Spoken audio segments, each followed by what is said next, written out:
all requirements, i-upload mo lang sa system. No need to go to the BIR. Okay na kayo? Ganun lang yung kadali. So, kaya lang kasi gusto kong tulungan sana kayo, kaya lang wala ng oras. Okay? So at this point in time, maybe I'll stop from here. Pwede na ba? Okay. Ayan, pwede na. We can play this now. It's okay. So I am now open to some questions from you guys. Any questions, clarifications? Sige. The floor is now yours. Can you have a microphone here? 1, 2, 3, It's okay. It's okay. Okay na tayo. Questions na tayo. Ma'am, can you have a microphone? Okay. Thank you.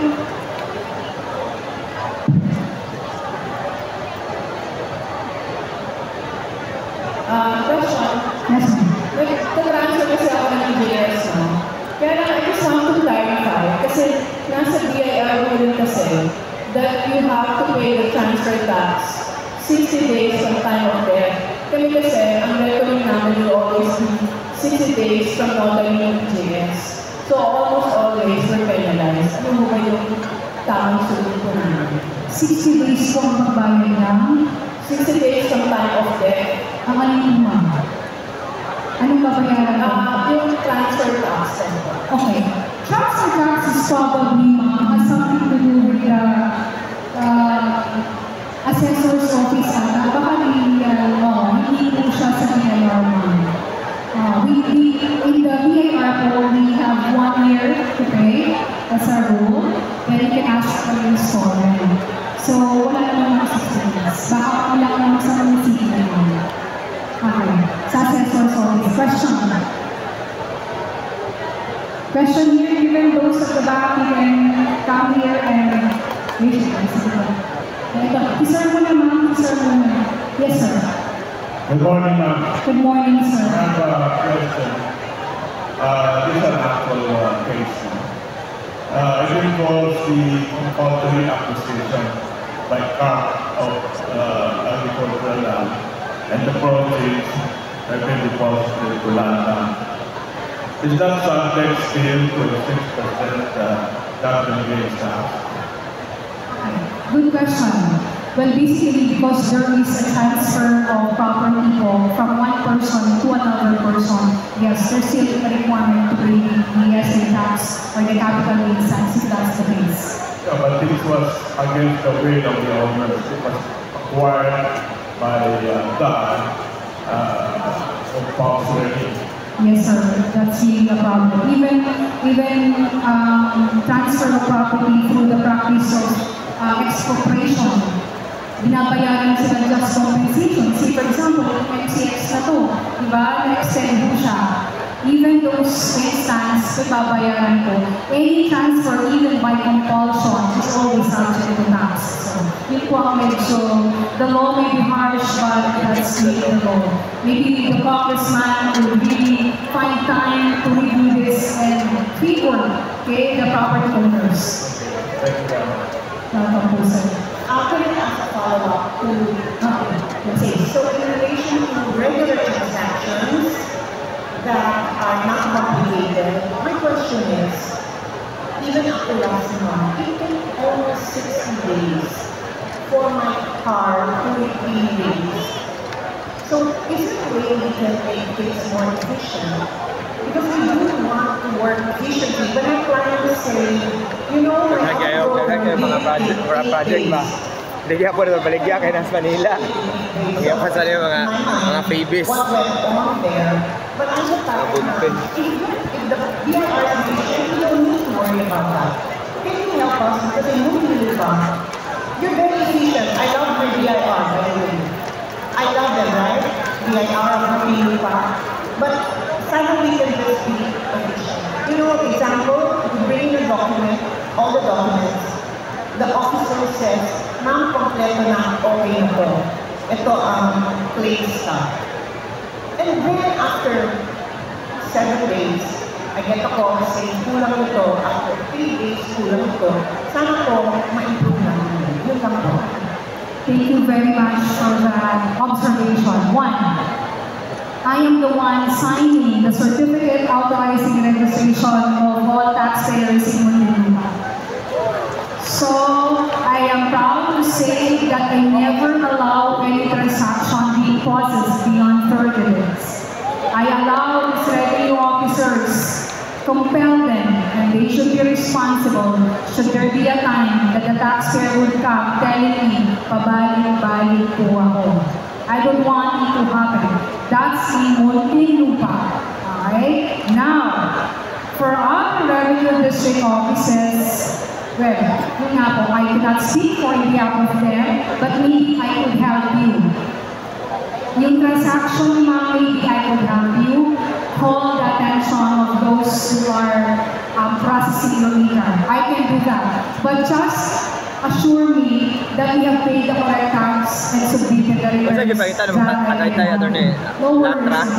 Dili na kay baligya. Oh, na kay baligya. Sanlat. Asa dapat exactly? Good morning po. Crosswind. Crosswind sa property ba? Sa imong kaila. Kaila. Kusik man po baratuhan ko sa iyang asking ba? Pila ra dai? 18 Ay. You may have the certificate authorizing registration. Kahapon pa ni Gastorya ba? No need to wait. Thank you po. I'm also attend the next for your presentation. My presentation is free and available to everyone. Thank you. Yes, good morning attorney. My question po, kasi yung isang client namin, nagpapatulong siya dahil yung unang broker na nag-ayos na nakikang nila, hindi may provide yung original BIR. So, ang nasa client namin is duplicate copy, yung Xerox copy. So, paano po pag nag-ano sa RT, wala kami original copy ng BIR? Ano nangyari sa broker? Umalis na po siya? Hindi ko po alam. Kung mabilang buhay. Nagpatulog na po sa akin. Ang kasawa siya ulit. Umalis na ibang bansa. Ay pumunta na ibang bansa. Okay. How can we help you? Wala yung original, no? Yes, but she has the original copy. Matagal na ba na issue, ma'am? Matagal na po ma'am. 2022 yata, 2020. You wait for the expiration of 5 years, then we will issue. Pag hindi pa po na-expire, As of now, we cannot do something about it because we cannot certify the original because the original is with you. Okay? Okay. But maybe I could ask the legal division to help me, ma'am. Now I cannot promise. No? I might be saying things that the legal division cannot do, but you can go to my office and let's call the legal division so I can help you, ma'am. Okay, thank you very much. You are from where? The soccer basic na campus. Oh, malapit ka naman. I know the assistant RBO there. May awit. I know her. Sige. Thank you very much. Tawag kayo niya. Sige po. Ma'am, good morning. Just a clarification, kasi before, when we were asking for the audit supposed to be one location, wherever the location, it's a one-time transaction. So that time, the Makati, the location was in Makati for sale. And then, I was asked by the examiner to go to RDO 39 because one of my sellers was used to be affiliated to Lolo. But kasi we understood na dapat nasa isang BIR, RBO office na lang. Pero why were we asked to go to RBO 39? Is that magiging council sale? Yes. The rule of the sale of real property, the payment of the capital gains tax is the location of the property. Okay? Most probably, baka may other facts na I don't know now. Kasi regardless of the status of the seller, if it's a deed of absolute sale, it's the location of the property. If the property is Muntinlupa, regardless of if the seller is a foreigner or a Filipino, it doesn't matter. Maybe there are facts For the team verification only. Team, yes, we can verify team of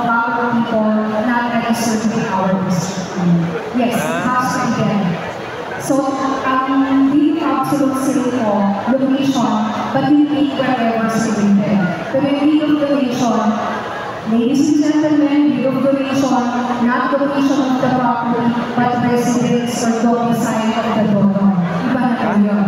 In your case kasi ma'am, sale of the property, nagkataon na kasi yung Pino, the obligation are being 39 na po talaga. No other relevance policy. I will entertain last 4 questions. Bakit dito sa kanan? Sorry, Para makakalain na magandaan nyo. sorry, yun naman na. Ay, secret na huli yung doon. Sorry po, sige po. Okay, yes ma'am. May tanong po ako, para makabenta kami. Kasi siyempre, Definitely, kasi mga experience namin, ng laking property subject sa estate. And then, meron kami isang property na talaga mag-rent. Kaya, hindi makabayad yung payment namin.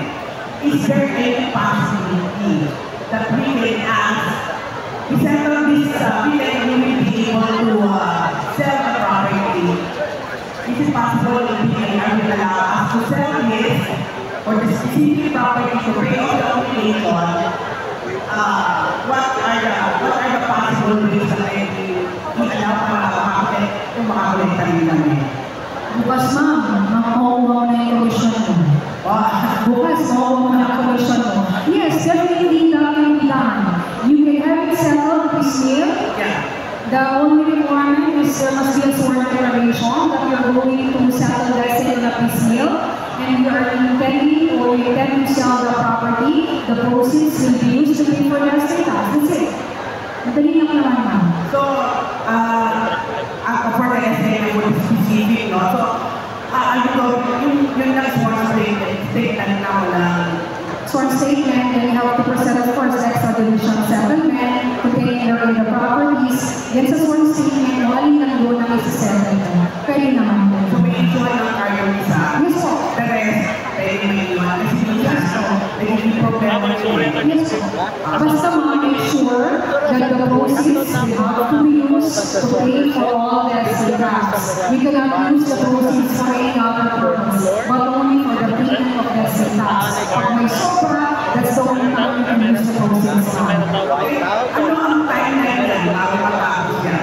Lalo naman ay ang years. But yung business settlement, wala naman po. Sa district level lang kayo na? Ako naman po, kung saan siya residente, yung nakakaya siya. The residence or domiciles of the time of life. Okay, lang. Saan po kayong district na? Para nga Kaya na. Sige po. Mukhang malaking property niya. Malaking commission. Sige po. Meron akong question dito. 2 more here. Ginagawa ko sa Naghanap question. Lingaw. Daghan siguro tax nga wa mabayad. Gwapo na iya, galing ka. Hindi ma-absorb na ng diretso. Oy.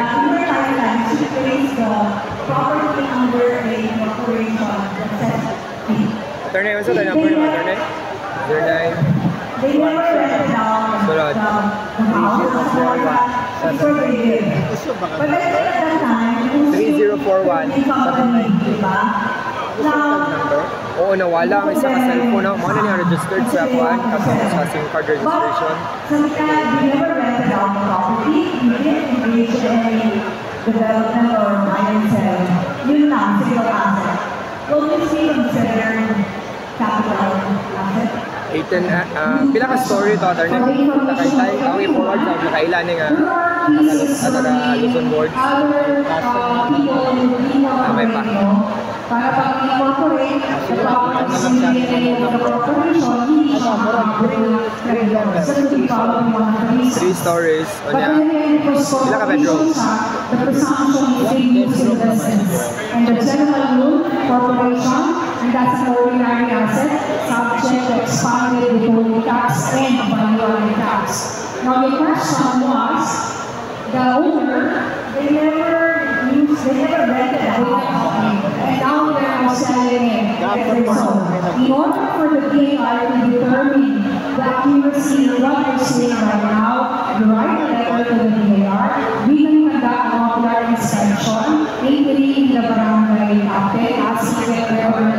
Naku, mali ay. Ako, apil na ang mga Furniture. appliances except painting. Except paintings with bags sa that cannot be used by me. So you want to also for your client. That's possible. But that I cannot tell right away. It has to come to the office of the profession. Para malaman mo talaga namin that the property was rented, it was actually used for residential purposes. Yeah. That can prosper naman. There are those people. Yes, sir. After, maybe next week, I'm flying to Sweden. tawag nila ano is quadrille. Quadra? Quadrille kay instead of kanang duplex bitaw. Ito na may duplex mo. Duha. Kasi quadrille pas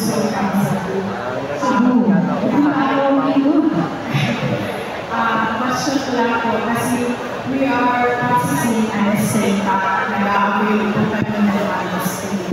At sila, nakagalan na doon sa may separate title. exclusive at saka absolute community. Ginawa kasi ng BIR, yung title and your spouses, yun ang ginawa nila absolute. And then, yung title na married to, baliktad pala, yung married to, yun ang ginawa nila absolute community. Yung spouses, yun ang ginawa nila exclusive. Tama ko ba yung ano? Kasi, namumulong yung may-ari, bakit may exclusive and absolute wherein the property was acquired during the marriage. Baka naman it's actually, if it's married to, that's only restricted, that is exclusive.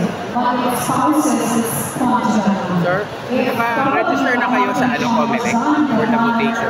Yeah, tomorrow. Kaya na kayo. For what? For election Comelec. Ato sa labas. But spouses, it acknowledges that the property is conjugal. Ang uban, nakauban mo kay Wad daw.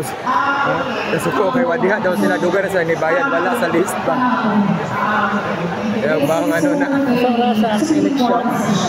12 noon man yata. Can you just entertain your question? I'm so sorry. I promise you guys, I'll be available anytime. Just leave me alone. Last question. Thank you. Thank you so much.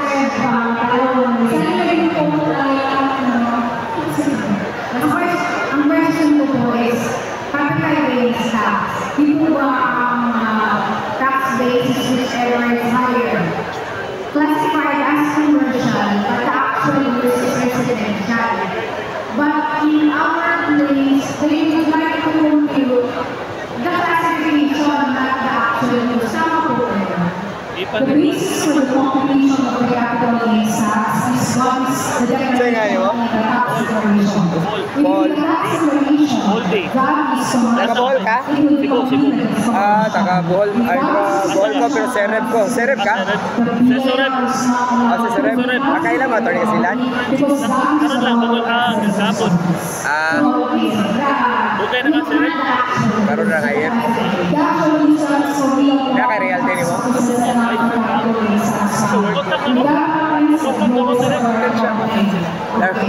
It's the classification based on the tax declaration and no other reason.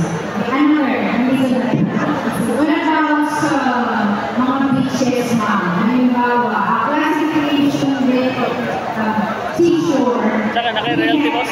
Wala. Independent na. Kauban ko, i-associate ko ni Ma'am Shine. Ha? I-associate ko Ma'am Shine. O yung ikaw. Individual ako? Broker appraiser ka? Broker. Masay background mo? College? Masay background mo? College? Sa pag-college ba? Masay mo ha? Background? Industrial engineer.